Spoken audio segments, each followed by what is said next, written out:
Well, last week, Brian, Terry, and I had the privilege of attending the National Religious Broadcasters Convention in Nashville.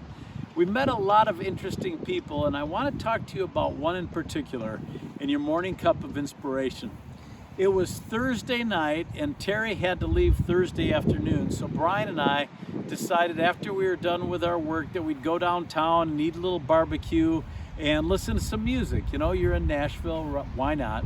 Well, about 8:45, we were out trying to get an Uber driver to pick us up, and it started pouring rain and we were getting soaked. And fortunately, an Uber driver was in the area and we only had to wait about 5 minutes. Once we got in the car, this young man, who I won't say his name, but he was 27 years old, and he asked us what we were doing in town and what we did for a living.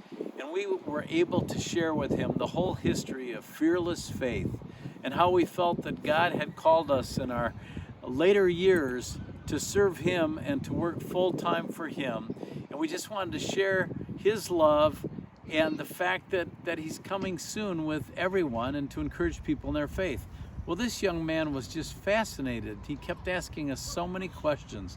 And he told us that he had two daughters, a 2-year-old and a 4-year-old. And he wanted to be closer to them, and he wanted to be a good dad, so he knew that he needed God in his life. And he said he was trying to read his Bible more, and we were just able to give him a lot of advice and then to pray with him. When he pulled up to the hotel, we prayed for him, and he so appreciated it.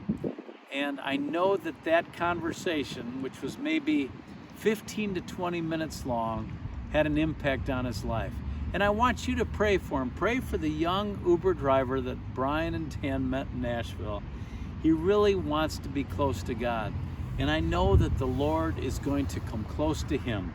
We read about it in James. James chapter 4, verse 8 is a wonderful verse. It says, "Come near to God, and He will come near to you.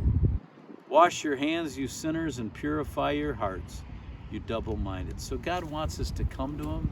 He wants us to clean up our lives. He wants us to live for Him. And if you're needing to come to the Lord, just reach out to Him. Say, "God, I want you in my life.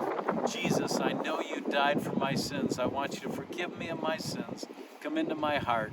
I want to live for you." And He'll do it, just like I know He's going to do it for that young Uber driver.